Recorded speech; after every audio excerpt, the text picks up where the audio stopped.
Good. Consent agenda, anybody want to withhold anything?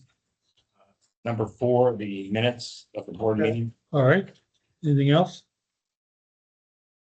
Okay, Just some minor corrections if I can offer. go ahead. Item, On page, no, yes, okay, on item 4, page 2, the typo on number 7, Mr. Briggs with a B. On page 3, item 11, Thaler, Thaeler. Page 3, item 12, Thaler, Thaeler. Page 5, item 16, penultimate sentence. I had to use that word. It should be an he, H-E. What is it? what number? Number, page 5, item 16, the penultimate, the second to last sentence should be a he. Leave. That's my notes say anyhow. Page 5, item 16, am I in the wrong place? Where it says he also noted a feature. Yeah.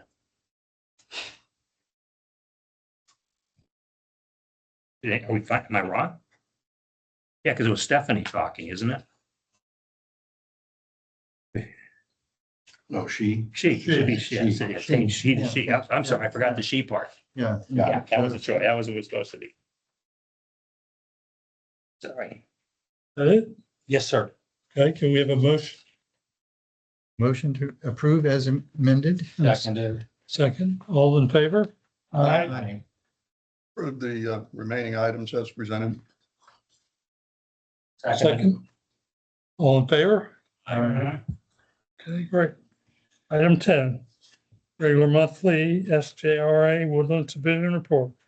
All right, well, the Woodlands Division report begins on page 24 in your packet and runs through 59. Those pages will include the Woodlands Monthly Operations Report, our 6-month project update, as well as the GRP update as well.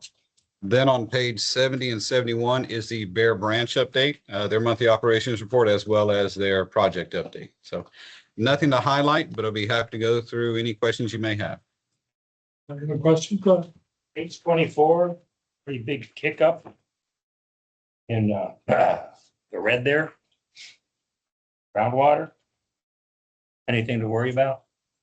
No, so on the graph itself that you're looking at here, one of the issues that has occurred is when we originally set the, I guess, the budgeted amount, that was around this time last year. When GRP did the amendment in September, it changed the actual blend. The blend ratio of 50-50 is still there, but it changed essentially the cash flow, if you will.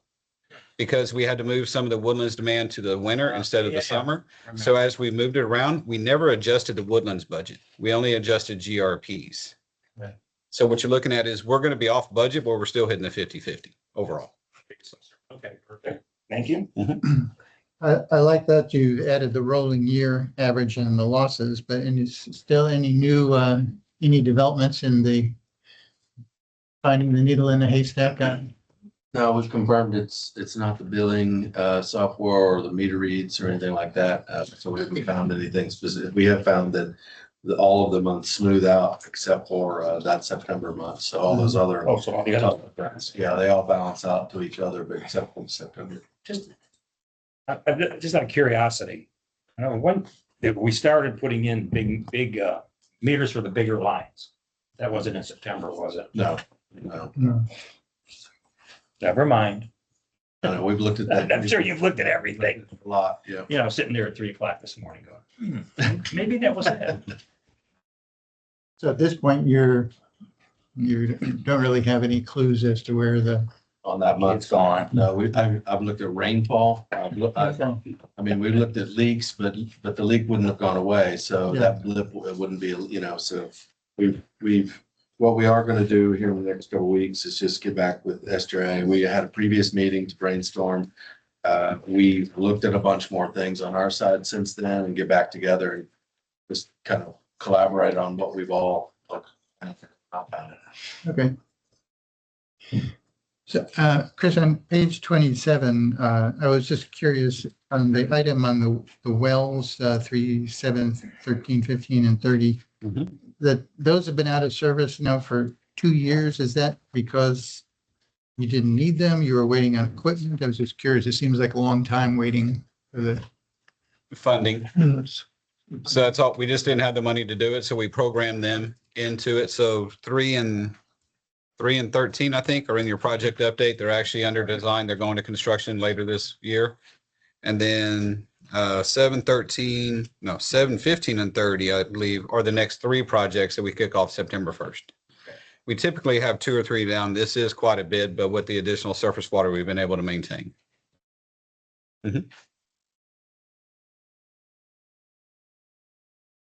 Dam? I think last month, oh, there's the dam map. And last month you mentioned that the Schnabel inspection report was about ready, or when you're gonna have it. Well, the inspection report it's been submitted. We've submitted it to TCQ and we're still waiting for TCQ to respond. I think you told us it looked okay. They're minor little things, but Oh, nothing major. excellent. And as soon as TCQ says yes, we'll share it.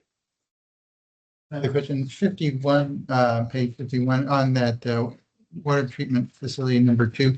The replacement filters, those are going to be cloth also, or? They are. Yeah. Okay. It's It didn't basically, specifically say there, but I assume that what you're going to do to get the higher capacity, right? it is. It's a cloth media. It looks like blue shag carpet.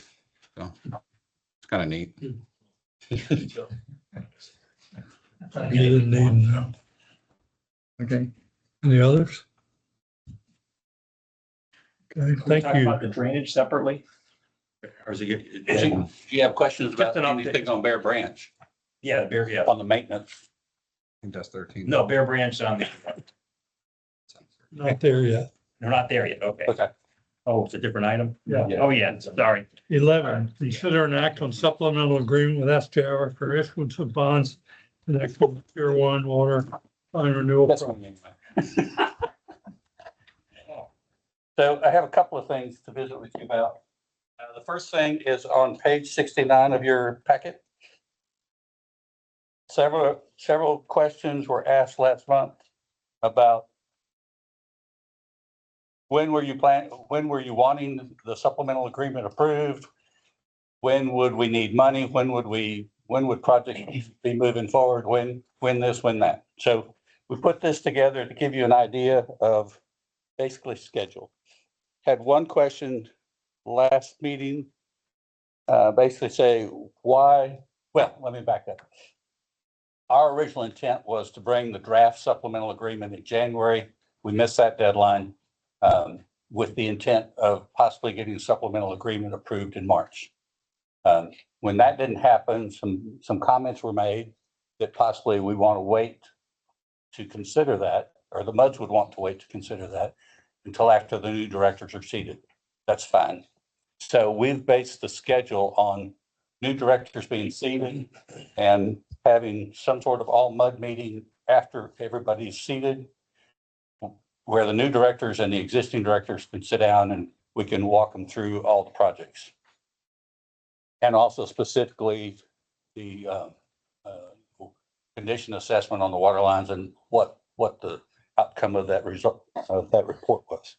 So with that in mind, we're looking for approval of supplemental agreement either June or July, with the SJA board approving the supplemental agreement after you all have of July. And during the July meeting, they would also authorize Adams Firm to start preparing the documents for a bond sale. Adams Firm would put that together, present that to the SJA board in August of 26, bond sale September in 26. Bond closing and funding becomes available October 26, probably late in the month because a lot of that depended on when the AG responds. We can't move forward with chasing easements, doing any more engineering until we have funds in place. So we would advertise for engineering, statement of qualifications for engineers in October of 26 for Woodlands Parkway Waterline. Town Center easement acquisition would begin in November. It would run 6 to 9 months, depending on how cooperative the private property owners are in us acquiring easements. We would finish Town Center engineering December of 2026. The new rate, because of the bonds, would have taken into effect in January of 27. Preliminary engineering for advertising for preliminary engineering. Excuse me. We would contract for preliminary engineering in February of 27, and it would take about a year for preliminary engineering to be accomplished for that project. Advertise construction for Town Center Waterline July of 27 and award the contract in October of 27. Town Center Waterline renewal construction would take roughly 18 to 20 months, and that would be November 27 to April 2029. Engineering for Woodlands Parkway Waterline, February 28 to 29. And then construction for Woodlands Parkway Waterline would occur probably starting in June of 2029 and take another 18 to 20 months. So you can see it's a pretty lengthy process to get 2 projects done. And if you remember, the goal would be on that first tranche that the money for the Woodlands Parkway Waterline would be part of the construction funds for the Town Center Parkway, Town Center Waterline. So that we can have engineering working at the same time as construction of Town Center is occurring. So you have one in construction, one in engineering, and keep that leapfrog going on the projects that have been approved. So the 75 million that's in the supplemental, Yes, what does that get us through all this? that gets us through the Woodlands Parkway Waterline and the Town Center Waterline and the engineering related to those 2 projects. And if we said, instead of 75 million, 40 million to start, what would that do to your schedule and to your activities?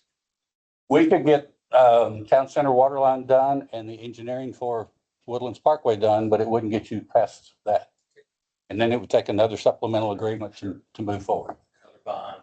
Does it change the way we look at bonds, other than we're going to be repricing at a different time? I'm going to ask the bond Could expert. go up, could go down. Correct.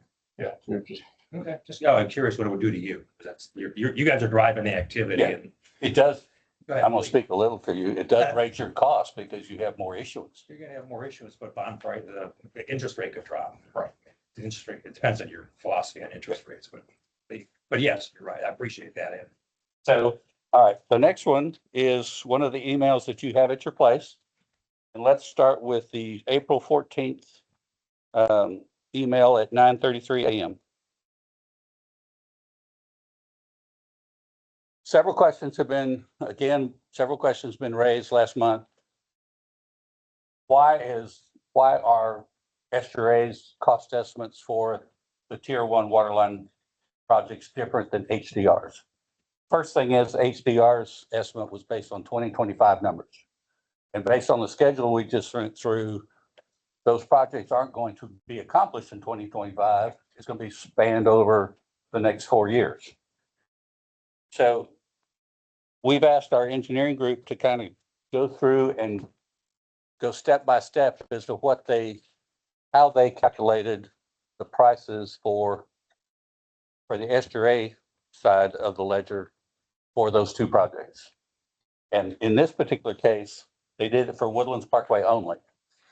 So we're going to ask you to read through this, kind of see if you have any questions. If you have any questions, if you'll pass them to Eric, he'll get them to us. But we tried to look at it from the perspective of, here's where HDR's number came from. Here's where ours are coming from. Here's how they relate to that spreadsheet that you got 2 months ago from us, the 11 by 17 that had the different numbers in it. And then also how it relates back to the project sheets that you're going to see next month when we bring you the 10-year project plan. So, like I said, if you have questions, please pass those to Eric and we'll get answers back to you. Last item. This is the email dated April 13th at 1:57 PM. 50 on the 13th, Ed. It's been a pretty hectic couple of weeks, but that's okay. I can see that. That's what keeps my job challenging and exciting. Well said. So the purpose of this document was to kind of walk you through the steps that we do internally to identify a project, figure out whether it's a R&R funded project, figure out whether it's a capital funded project, and then all the steps we go through to get from concept to completion. So one of the things we've started doing, and Chris has mentioned this before, the directors that came in over the last 4 years have asked for more data, more condition assessment information than what was previously asked for. So we've built that into our program. So this walks you through all of those steps that happen during the conceptual phase, all the steps that we do during preliminary engineering, what goes on in final design, what goes on in bidding, and what goes on in construction. In talking with Eric earlier today, I realized there are two things missing out of this, which I'll need to update. The first one is to give you an approximate idea how long each phase lasts. You know, if everything works perfectly, and that's what, less than a 50-50 chance, right? Way less.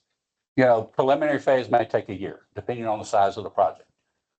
If it's a small project, it may only take 6 months. Conceptual phase, same thing, 6 months, a little time reviewing it and then deliver results.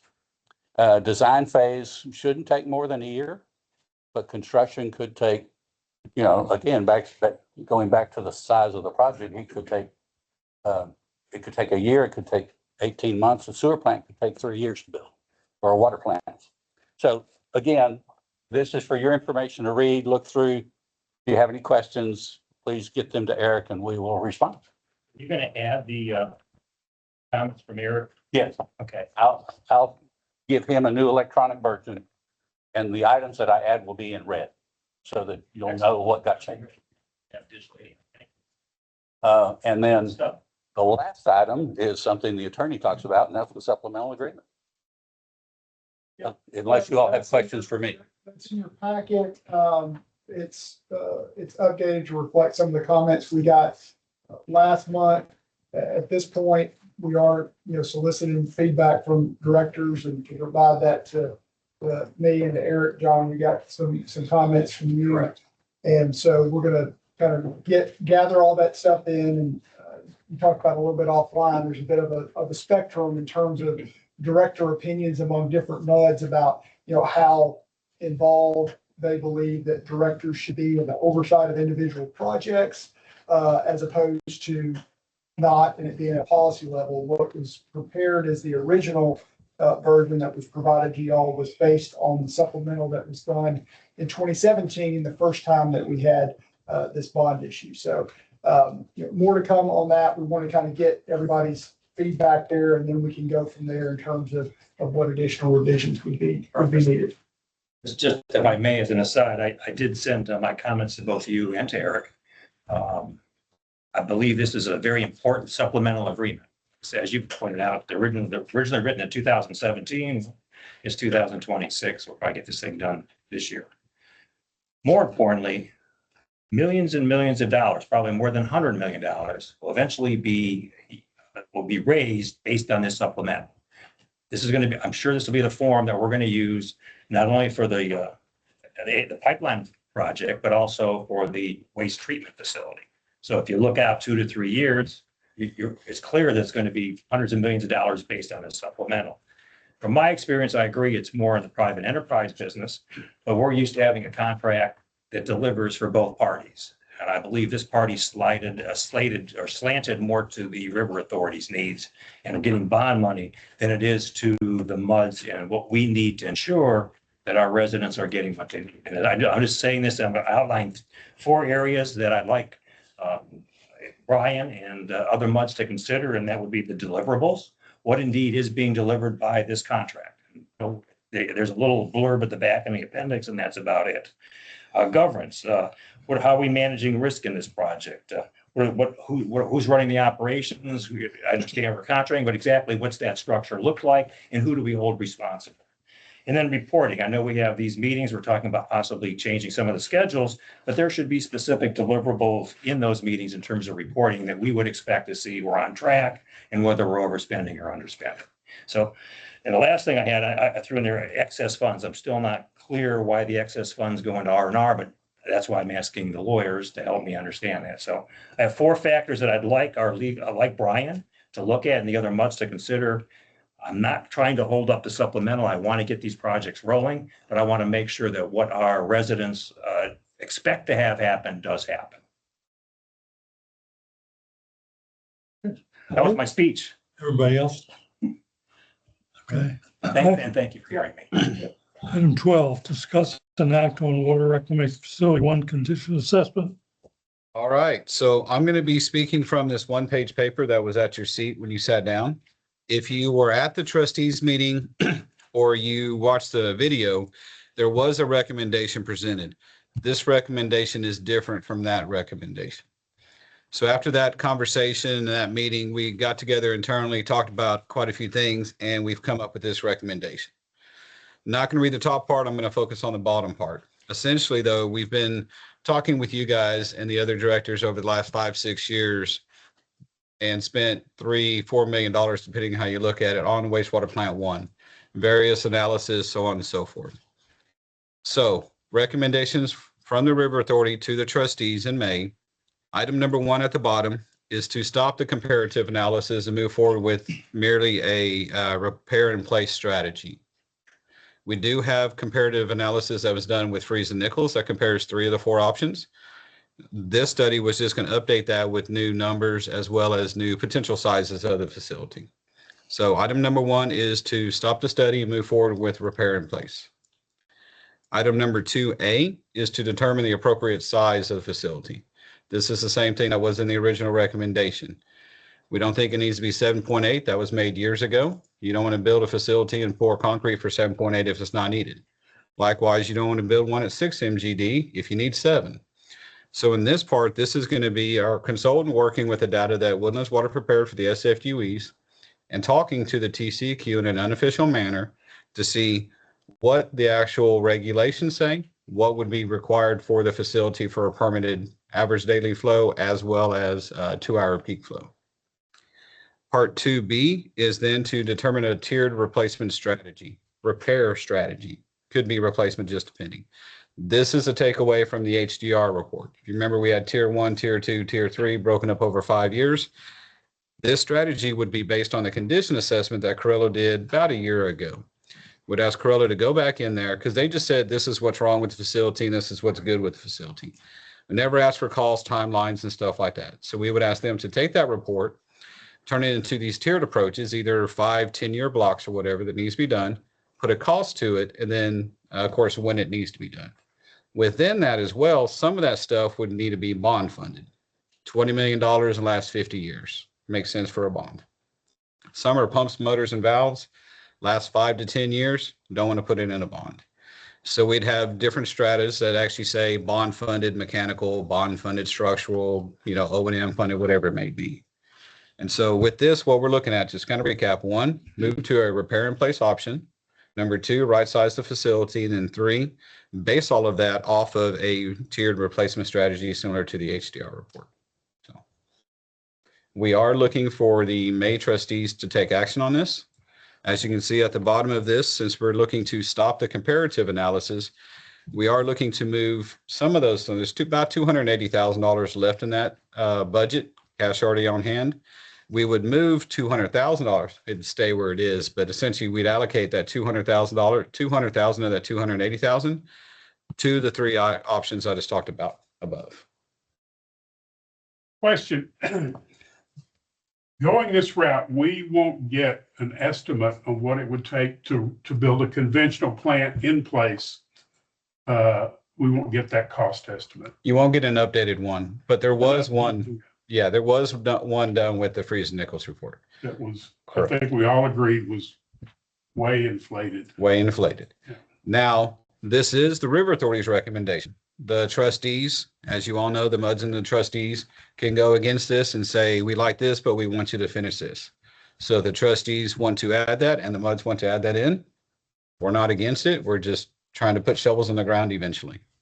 Do you have any idea what that cost would be to go ahead after it's right sized and go ahead and do a better estimate on what that price would be? We haven't talked right now. I could go back to the original study. What I could say is if once you right size it, they need to go back in and look at every basin and change and adjust that and everything. So it's 200,000 would probably put you around the 280 mark. You'd probably utilize all the funds available.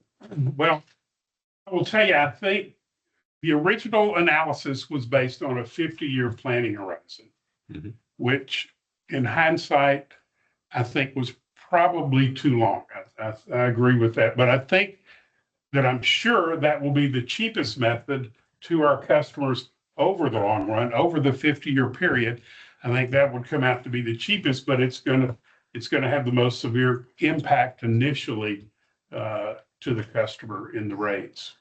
Agree. So I'm not opposed to going this route, but I think it would be helpful to have the data, the information of what a new plant in place would have cost. That's That almost sounds like we're going back again to doing 2, 3, 4 looks. I wouldn't recommend that, but just that one estimate, but that's me, that's my opinion. right. It's whatever the MUDs and trustees Based direct on us. conventional technology. Yes, Let me recall where we were 2 years ago this month.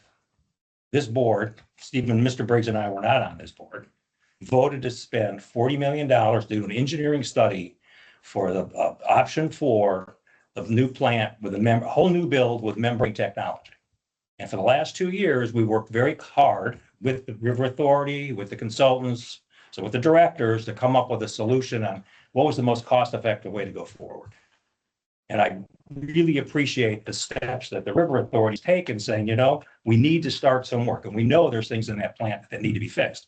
The other thing that is different than the freeze and Nichols, though, in that last 2 years, we went out and physically sampled that plant. And we tested the infrastructure that existed, and the results were it's not cratering. It has 20+ years of useful life left. And I know that's not 50, but if we're talking about a 25-year horizon, starting the repairs now and seeing what we get into. And if we need to do more, we want to do more. We are going to make sure that our residents get the service and the water they need, and they're justified in asking for.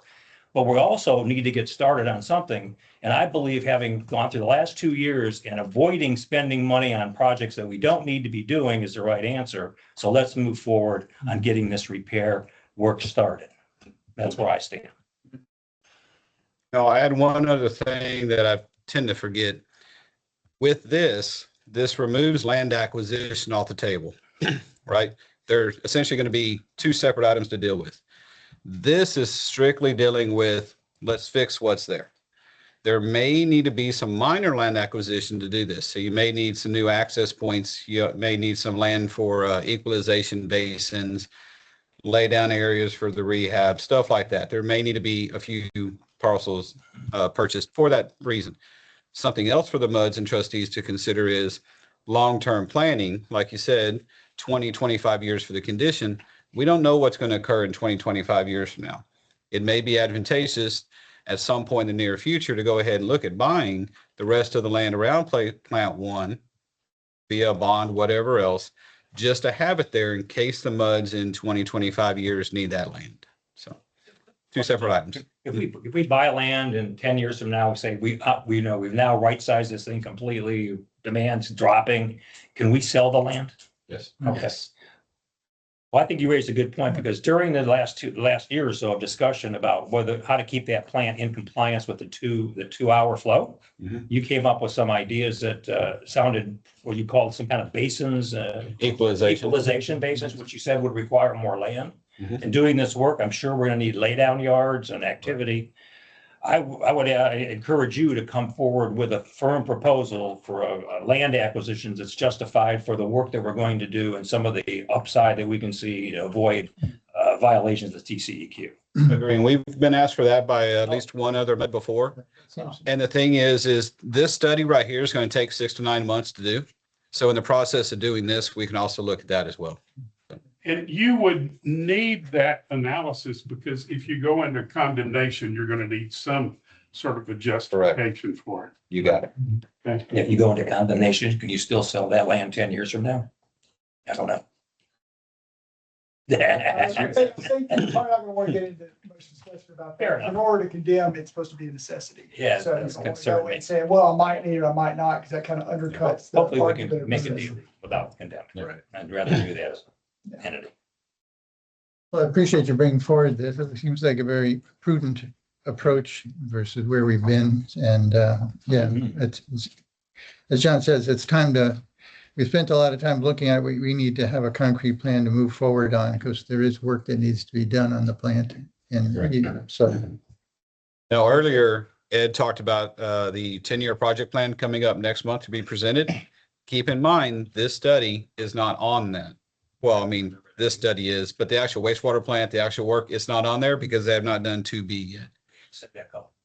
Yeah, just want to reiterate that. So when you see it, wastewater plant 1 is essentially wiped off of there till a decision is made, then we'll put it back on the plan. So One more question. And the 2 in this memo, HMC Mud 386, yes, are they part of this? they are. Interesting. I didn't know that. So one thing, a lot of the woodlands, Just a little bit, just the portion that's in Montgomery County. less than 2%, but their vote counts just as much as anybody. So for example, if this memo goes to the trustees and it's a 5-5 vote, it's not actually a tie because I haven't gone to 386 yet. So when I go to 386, they could technically break your vote or break the vote, right? Tie, whatever. So what's that? Break the tie. Yeah.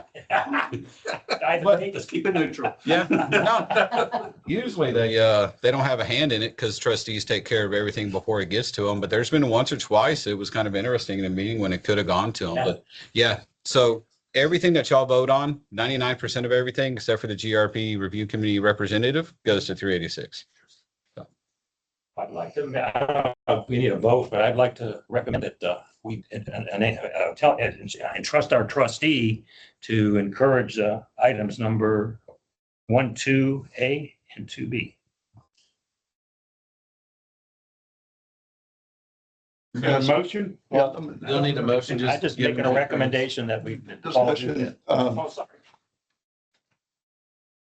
there were 4 options in the study. Correct. What led you to this recommendation? Stated earlier, when you're looking at 20, 25 years, the existing service life of the assets, this is the cheapest overall, most cost effective. If you're looking Okay, at so we changed the ground rules then. the study for Corello and the 4 options was based on a 20, 25 year horizon. It wasn't based off of 50. Was it 50? Originally it was 50. It was all 50. I know the original emphasis based on the service life of everything, the general consensus of the MUDs was to look at 20 years. If you look at 50 years overall, The original, where we had a year-long meetings with stakeholders, that was a 50-year. that was 50 year. But when we switched to this one, we looked at essentially 2 25s, the first 25 and then the second 25. The emphasis was on the first 25 though. That's based on the condition analysis that was done. Appreciate that. And we'll also appreciate that since that happened, the directorship has changed significantly, number 1. And number 2, I do hear your comments that building for 50 years now is more cost effective than building for 25 and then figuring out, get 25 what to do. But I'm not sure that stands up to economic analysis. There's a time value of money and the residents will have that money in their pocket, earning interest or doing whatever they'd like to do with it, instead of sticking it into the ground. So I'm not saying you're wrong. I'm just saying I'm not sure that's a slam dunk as much as you think it is.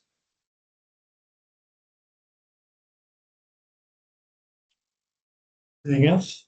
Other feedback to Paul, because I think direction on how to vote next month. We've got John, sounds like, yeah, Jim. I support the approach put forward here by Chris, by the SGRA. I do as well. Just as background, can we ask, so we're on board. How have you done with the other muds today? You make eight. On board? Mhm. All right, great. That means it passes, right? Well, anything can happen. I'm going between now and then, but trustee meeting, buddy. Nothing's a slam dunk. Nothing's a slam dunk till it's set. So, Moving right along. 13, receive update regarding status of Bear Branch Panther Branch. There it is. Yes, okay, so we did get confirmation back from the Corps of Engineers that they've confirmed that, recall we had asked, we provided an application for them to consider us to be eligible for their CAP funding program, which would essentially, under that program, have the ability to fund the $10 million gap that we're sitting at, with the latest estimates. And so they needed to identify that it was acceptable to move to the feasibility level, which understanding is that they have. But when they went to look at those funds to do the feasibility, which the Fed would pay for, those are not in their budget. So they've indicated to us that they would need to put those into their next year's budget, which their next year starts October 1. So we would be requesting for them to consider that and make sure that at least they budget for the funds to do that feasibility. The results of that feasibility would indicate whether or not they believe this project is a project that they would want to partner with us on. And if that is a yes, then they would consider, providing the funding for the project. And I believe the local match is about 55%, which when I did the math, the 11.3 million that we have is roughly 55%. So that probably is in our favor. I think just from the standpoint that Money's there. amount of funding on our side would be there. I think that's a quiver in our, so we'll see. We'll see where that goes. We've also going to educate the Texas Water Development Board of this new schedule and make sure that they are okay with the funding that we do have in place with our arrangement with them, just to confirm that this delay is not going to cause any problems with that, with the money that we have. And that would be a MUD 67 correspondence. That's correct. We're coordinating through LGA since they're the Yeah. ones who submitted the Right. original. So they're the ones who are handling the Right. request for the modification on the grant, the extension on the schedule, what have you now. I mean, and there's gonna be a budget change, but some of this is just, hey, it needs to be extended, but we don't know how long until we get board approval. And the cost is also, a bit up in the air. So LGA is going to be responsible for handling that process with the Water Development Board as the preparer of the application. Yeah, and I think it's worth asking if there's any available additional funding possible Absolutely. under that side. Because at this point, it, puts us in a holding pattern for the Corps. I think that gets us the most bang for the buck if we're successful. There's a lot of work for them to do to get to that point. But if we get to that point, then I think this project can get funded fully. But that's our hope. And I did visit with Rhonda, who's the coordinator out of Commissioner Wheeler's office, Rhonda Trove. And she did agree to set up a joint meeting with Charlie Riley and Commissioner Wheeler sitting down at the table at the same time. So I would ask the board that I be able to attend that meeting, having a heightened interest in this. And I would also recommend that we have the RUD, at least one or two representatives from the RUD. I know Dr. Dan Hammond is on the RUD, and he has a vested interest in this. He's seen firsthand some of the damage that can be done. And maybe Nelda Blair And when is that meeting scheduled? has not been set yet. We have elections coming up. If you're not on the board, you still want to attend that meeting? No, Okay.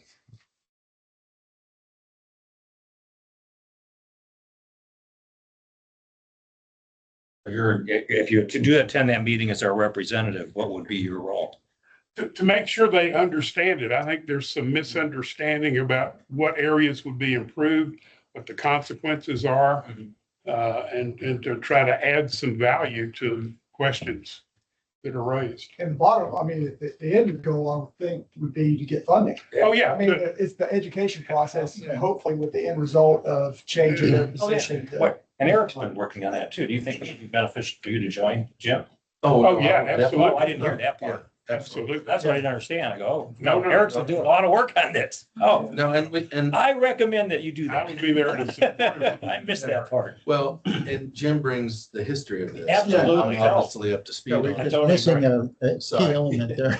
That was, yeah, That goes without saying perhaps, Yeah, but yes, no, Oh, absolutely. didn't. Okay, perfect. Yeah. I love it. Is that better? Very good. Yeah. Good for coordinating that. And in fact, I would almost say, even if you're not a director, your intimate knowledge would be very beneficial. I agree it would be. Yeah. I would encourage you, even if you lose.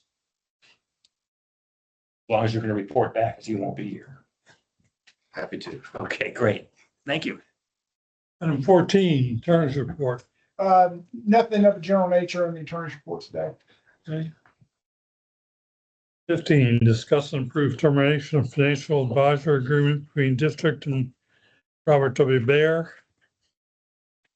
Recommend we talk about items 15 and 16 together. Okay, you can do I have that. the numbers right. Do I have the numbers right? Yes, you do. Okay, so really, I mean, April 2nd was our last day, and I say the special district team at Baird has left Baird and created Cedar Creek Municipal Advisors, strictly an advisory firm. So we're independent. It is an amicable separation. There's a letter, if you look on page 73, which is signed by myself, my three partners, and our former head of public finance. 73. It's also this one. Yeah, I got it twice. And so, big picture, we represent, call it 400 districts across Texas. What we've learned over the last 11 and a half years with Baird, we've educated them on the buy-sell side. They've become the second largest purchaser of muni debt in Texas. And that, as a purchaser, they can't purchase bonds that we represent as on the advisory side. If you recall back in 2010, Dodd-Frank separated the advisory side from the buy-sell side.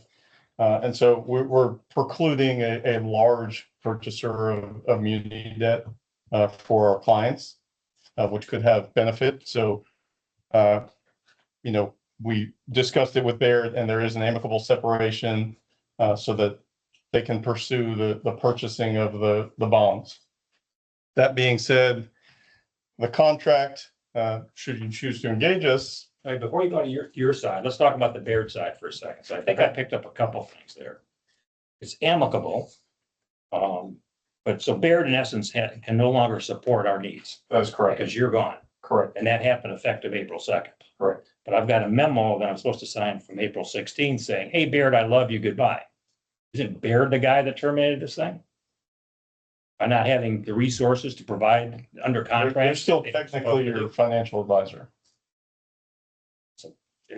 Interesting that you say that, given what you just told us about you all, the whole team left. Right. So they have no resources to provide a service under the contract.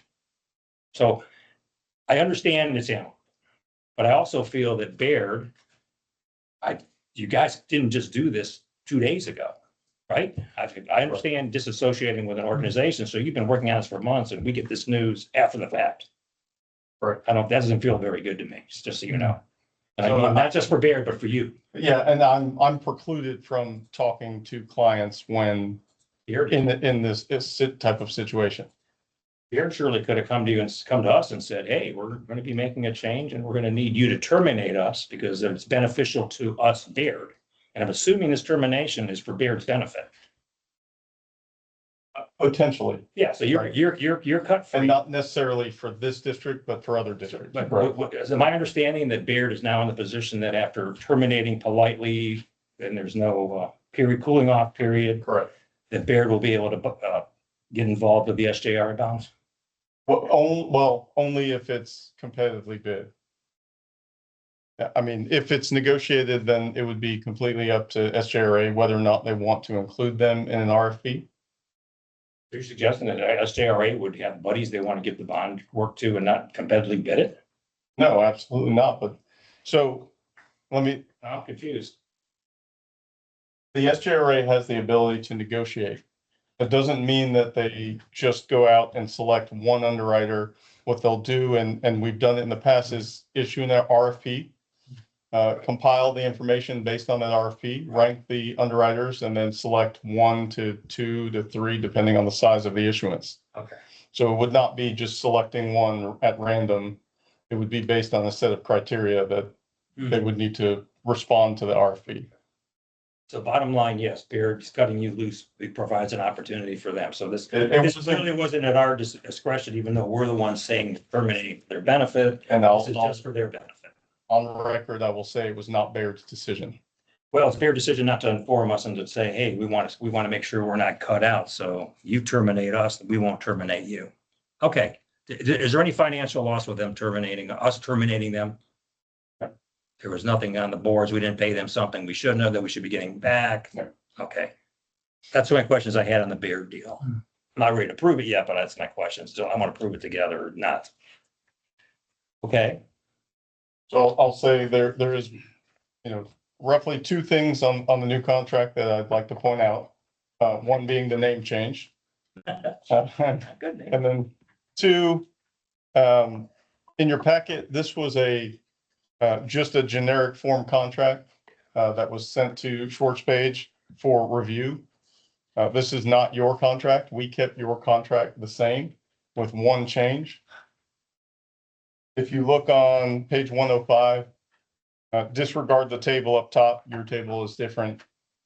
I can provide the contract if you want to see that structure.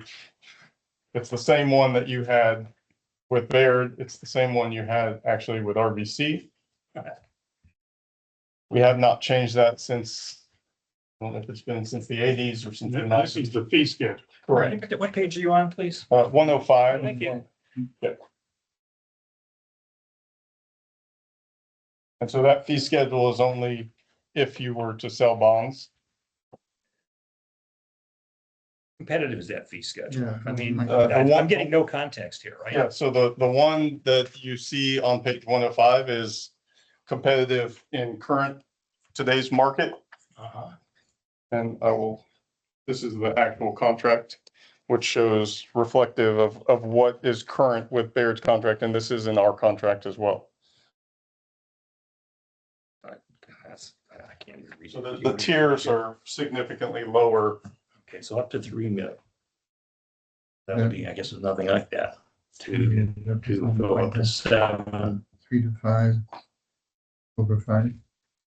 It's Well, not really comparable to that. I'd actually have to do some math.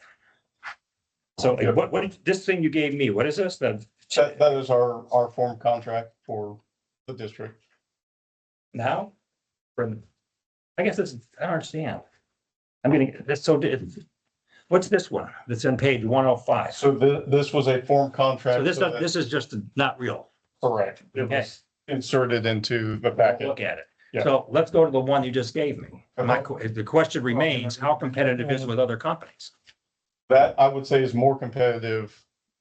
the amounts are not Then comparable. any of our This is competitors. also- Anything you can, Besides we've me. ever done? Here's my reluctance in this whole thing. Baird cut me loose. They said, hey, I want to do better by not having this group assigned to me. So you guys need to terminate me so I can go out and make some money. And they said, now I'm dumping this on you. I'm informing you 2 weeks after it happened. And then you're coming in, which we've worked with you and we love working with you. And you go, here's my contract. So I've got a contractor coming to me saying, hey, this is a good deal. And I'm sitting here going, I'm supposed to make a decision with no facts. I can't, you know me now well enough. I hate making decisions without facts. The good news is I can terminate you in 30 days. Correct. So that's a saving grace, right?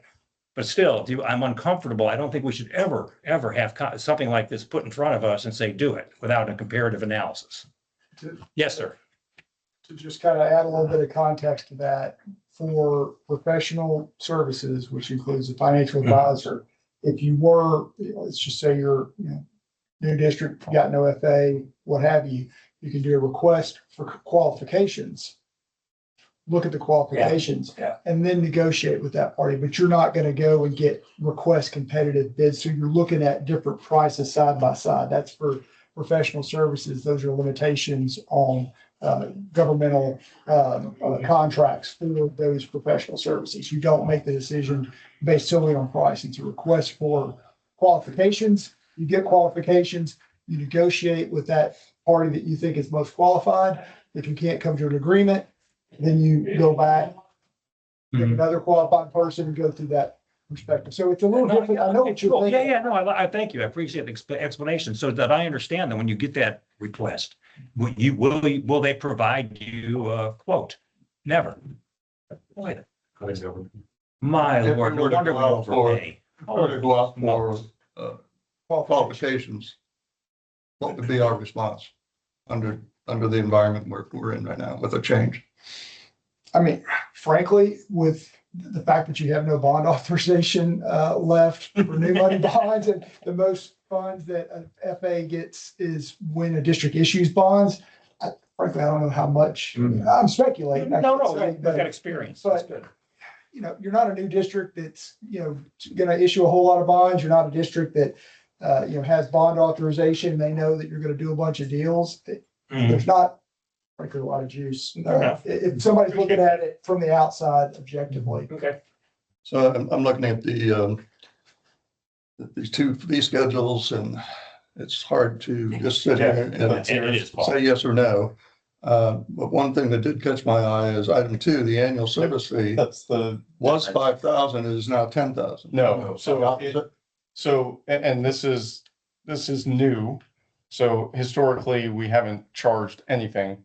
We have the ability to Is it under charge Baird? hourly to, yes. Under Baird, okay, there's no annual. We've always had the ability to charge hourly. We've just never been structured that way. Mm. And so what our request would be to include a service fee of $5,000 per year, which equates to about 14 hours of timing for meeting coverage, travel time, tax rate recommendations, exemption analyses, budget discussions, and everything else incorporated with servicing the district. So that is an additional expense for us. Correct.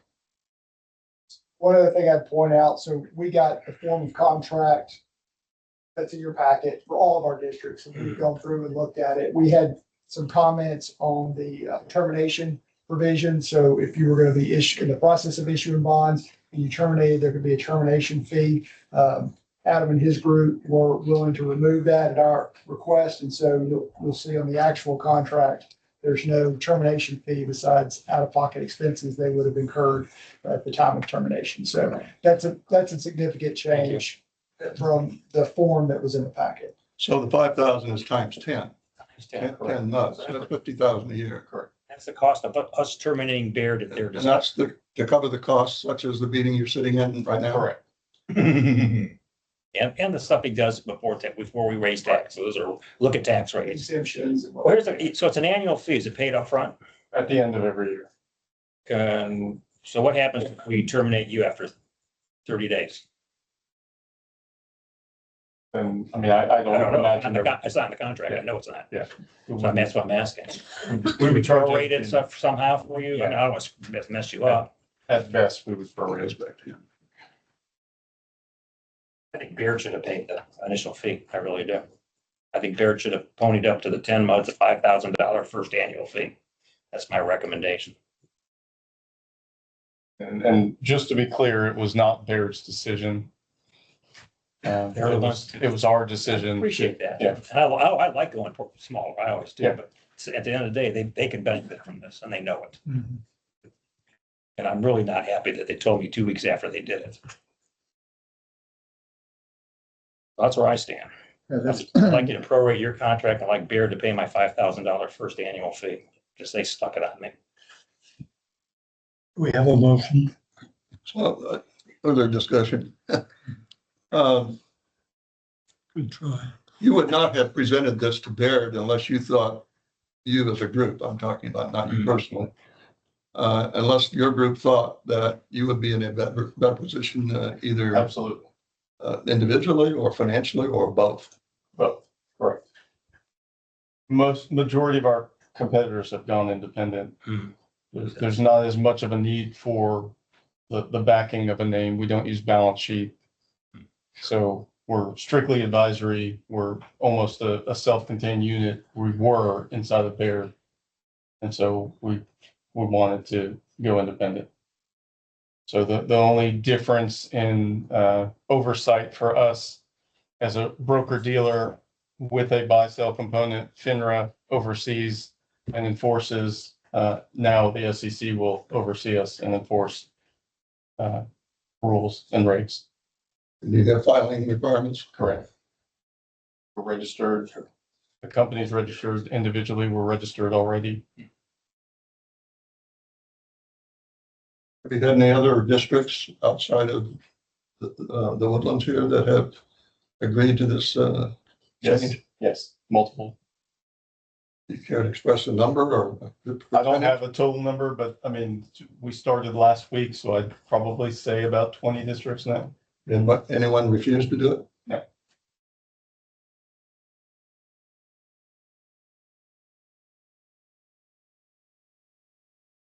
What is the likelihood Baird would pay the fee that John is recommending or suggesting? I don't think it would be. I mean, the only thing I can do is I could say we would not bill you for the first year. If that, You can do that if you like. Yeah. I'm willing to accept that offer. you what? I'm willing to accept that offer for about 67. Because I don't think that Baird would come out of pocket. What does Bear do if we don't sign this termination letter? They're gonna have to wait. Their cooling off period doesn't exist. That's got them with time. You Gotta have have money financial, value to them. you have an engaged financial advisor that will most likely not have a representative showing up when you need them to show up to give you advice on your exemption or your tax rate recommendation or what have you. So Breach it of probably just contract. bounce along. That's not a breach. Of course it is. Have to go back and look on that. I mean, they're not getting paid separately for it, so, I can understand, see that. I'm just done. It's just not right. You know, do this. to me. Bad form. But they wouldn't be doing it but for you wanting to leave. Correct. So we would still be with Baird if you, Correct. but for that you and your team decided it was better to have an independent company. Correct. Yeah, that being the case, it sounds more appropriate that the $5,000 you would be the bearer of that rather than Right. Baird. Yeah. Which is why I'm offering that.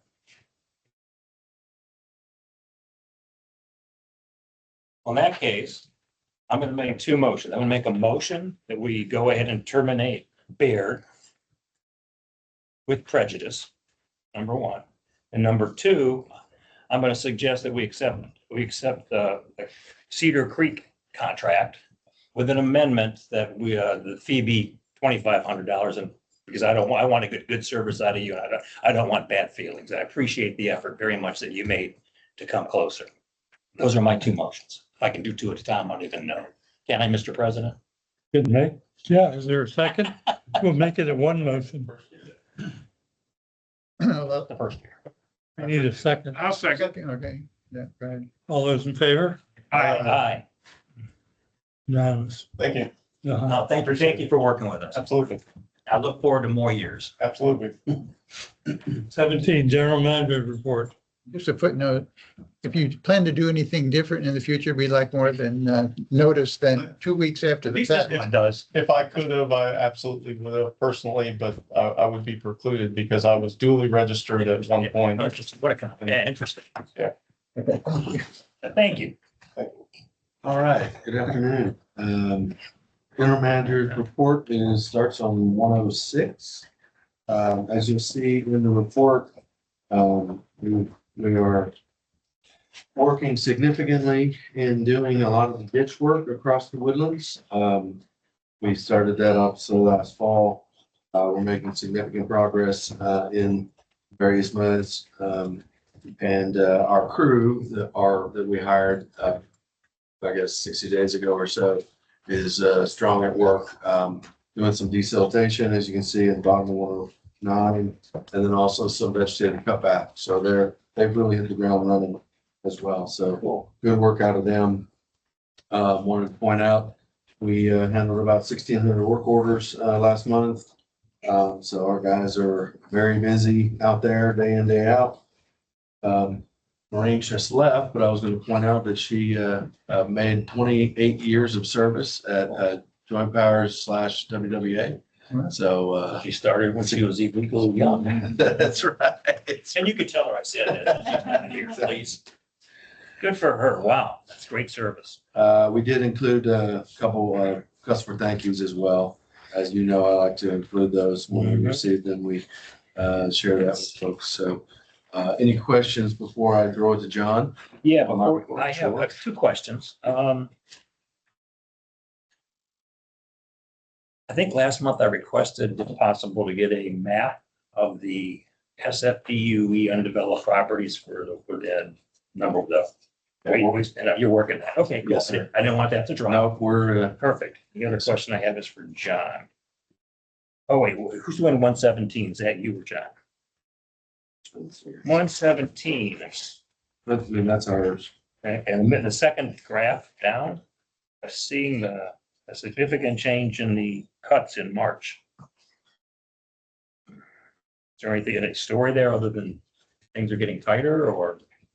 There was some disconnects left off the list, so that was kind of catch up. Okay. Yeah. Not like mustard too, but thank you. Okay.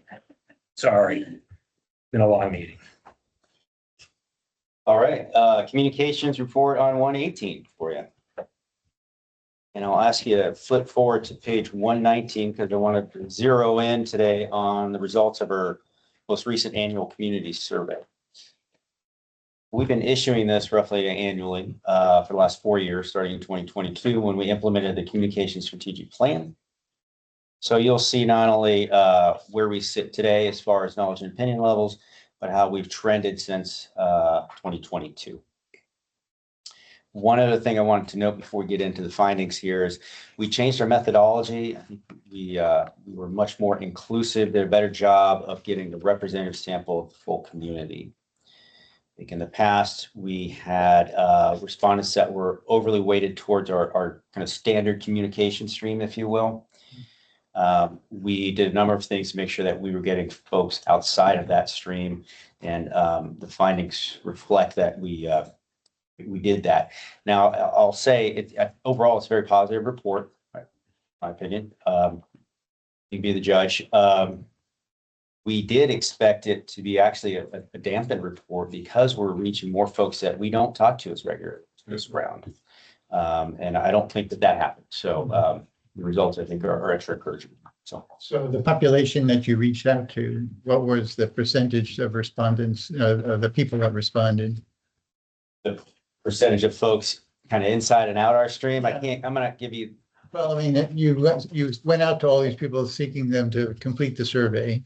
Right. Did everybody that you went out to complete the survey complete it, or what percentage did? So to answer that, in the past, we relied almost exclusively on our constant contact email list. Yeah. We did put out through social media, but 95+% folks came through that list. Well, that list, they're getting an email from us weekly, more frequently, or so they're in that direct stream. What we did this time is we put it on the water bill. Okay, so that went out to not everybody, about half folks get a paper bill. We also went through our WaterSmart email list, which is not connected to our newsletter or most of our e-blasts. Okay. We did also put it out through constant contact on social media. So I don't know if that answers your question, but no. Okay. Well, how many people do you think you touched and how many people answered? Well, we had 841 responses. Okay, that's one number. So we sent out 32,000 times 50% on the water bill. We've got 16,000 on the constant contact email list, but we had multiple send outs on that. WaterSmart sent out to almost all of our customers, 90%. And then social media, it's a little fuzzier on Yeah, yeah. how that's actually reaching. So do you feel that you got surveys back from enough folks, or is there something we should be doing in the future, offering prices, something to encourage more If feedback? we hit a representative sample, then 840 is far more than enough Okay. to base Okay. conclusions on, to be Yeah, statistically yeah. valid. Like 32 is statistically valid, or no, there's something else besides that? It's 32. 32 is the number, I think, if I remember correctly from statistics, if you have 32 samples, you can pretend it or say that it's a valid. My evaluation said that if we had 300 to 400, Okay. that we were good. All right. Interesting. Good. That's good to know. Now, we did solicit email address or I'm sorry, physical addresses. So we can go through and see how well across the muds we were represented. That will take some work, but we can't do that. We haven't I gotten would there love to yet. see that. I mean, that's good. Because you do a lot of the regional things. You go to the farmer's market, where we call you, you see, you do some of the Alden Bridge things. It'd be good to see who's responding to you. Mhm. Yeah, you do a lot of work. I'd like to know Mhm. who you're touching. That's good. Yeah, okay. I mean, that would be important information for the CWG as well, because if there's certain areas that are not Yeah. responding, those CWG members, could be then, pushed or Mhm. incentivized to go talk to their people more to get them more And all the engaged. incentive we can give them, the better. So, I was a little disappointed in the number that you highlighted it here on page 119. How aware are you of current and planned water and wastewater infrastructure renewal efforts? So We've spent that, a lot of time, you guys have, and the CWG trying to get that word out. And it doesn't look like there was a whole lot of somewhat aware, very aware, right? I agree. So how much money are we spending on that consultant? Current contract amount is 450. Yeah, I think the remaining, yeah, Is that on an annual basis? just this budget. Yeah, well, I was disappointed. You guys are gonna have to get together and figure out how that's important. Maybe that community impact article would have helped. This was prior to that. Yeah, I know, that I might. think that would probably move the needle a Maybe little we bit. need to, I think we're gonna have some big issues coming up. We've talked a lot about bonds and the capital projects, and it's coming, and we need to get them aware that it's for their benefit, and there is no other way to do this. And you did a nice job of saying safe drinking water was one. They answered the right way, and they're gonna need those things, right? So I don't know the answer, but I know we have to work harder on it. That's And right. I'm encouraging you. I agree. Yeah. I would also say that 36% who say they're not aware at all of renewal That's underscores that we did reach a broad audience Yeah. outside of our normal stream, because we have been, leading with that message for multiple years now. we got more work, but Just quickly touch on a couple things and please. on the positive side, we're seeing great trends across the board here. So in the past 4 years, we've increased 31% of folks that say they are somewhat or very familiar with Woodlands water. Opinion of Woodlands Water Agencies, a favorable rating has increased 44% since 2022. Over that same time period, MUD favorable ratings increased 64%. So now sitting at 63.9% currently. Unfavorable opinions down to 3.4% for MUDs. So really good movement there over time. Folks we're getting better results on folks that understand where their water comes from. So we've increased almost 50% in 4 years. Folks that know we have a blended supply of water. When we ask them how satisfied they are, very satisfied or satisfied with customer service, 86%. Cool, excellent. The value that they receive for their services, 78%. That's up 21% from 2024. And then satisfied with communication efforts, we're at 81%. We do see a lack of understanding of our water system, folks understanding who does what. That's another area that we need to continue to work on. I don't know how important that is. Who do they pay the money to? I think one of the comments in here was, well, they don't know that it's the river authority that deals with wastewater, right? But who do I pay for? Saying that's the salient. Well, I think that's what's important to the customer is I'm paying you mud, you take care of it. So you take care of it. Now, how you subcontract it, that's your business. So I don't mind them being, I don't think they need to know the difference in my mind. I'm not here proposing to get them educated about the river authority. I want them to be educated about their costs and how it's, what services they're paying for. That's all I care about. Right. Well, the thought there is the more they understand about the water and wastewater systems in general, the more appreciation they have for those, the more value they place on them. Just for oversciencing that, man. I understand why we like it, but I gotta put myself in their shoes. They got a family to raise, man. They got grandchildren, kids. They pay us to do it. It's our job, period. We take care of it. So I'm not so worried about that. We've got catching up to do. There were years and years where River Authority intentionally was in the background, no forefront at all. So I thought we handled electricity. That's right, yeah. Joint powers. Yeah, that's right. That was one of the biggest misconceptions was they thought. That's right. I remember, yeah. JPA Good you changed that. I will, one last note here.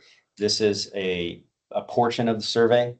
These 11 questions, we asked 26 in all. You can find that the full survey with all the results for each question by scanning that QR code. I did. It was very good too. It was good to see you read the whole thing. So thank you for that. I'm missing one thing. Last month, you were not here. And I asked that we be provided a copy of all the comments. Not just the voting, but all the comments. I've had some constituents ask if I read the comments, and I can say now again, no. So I think it would be beneficial for all the directors to see all the comments.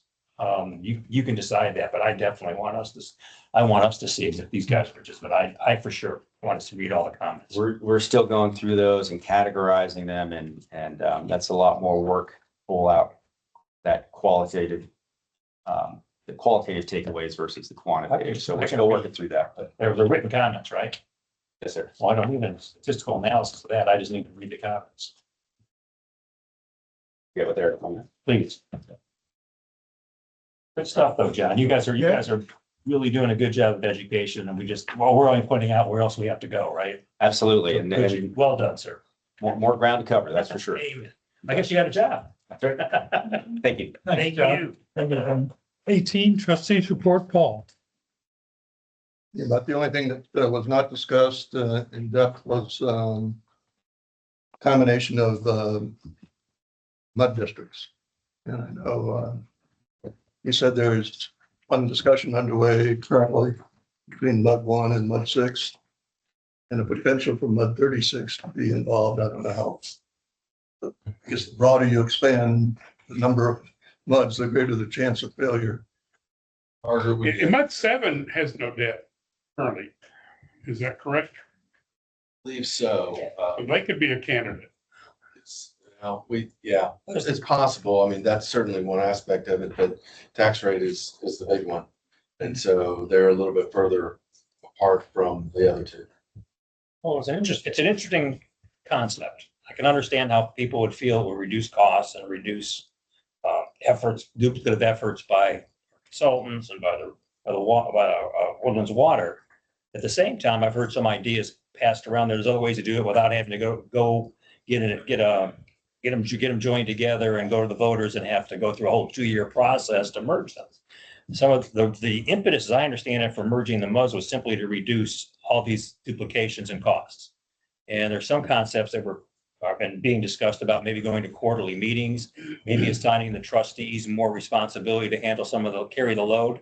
Those would equally be beneficial in reducing some of the duplication and cost. So I like the conversation about efficiency improvement, but I don't know that that's the only solution. Can't wait to see the answer. Anything else, Paul? Nothing. Brian? Else this time, don't need to go into closed session. No? For 2 years, I haven't gone on one closed session. Any You're always kidding. any items for place on future agendas? If not, the meeting is adjourned. Yeah, I'm gonna do, I do have something for the future agenda. 2 years ago, we had an agenda that did not get the new directors installed before discussing the main topics. The agenda that was put out buried and we came to the meeting and said, can we please do the new induction immediately after consent? So I'd like, for this mud, I'd sure like to see that in our, I think it's smart. They're installed, I know that's gonna both work. That was it. I'm sorry, I forgot, Alan, Okay, it was in there. Kelly got it?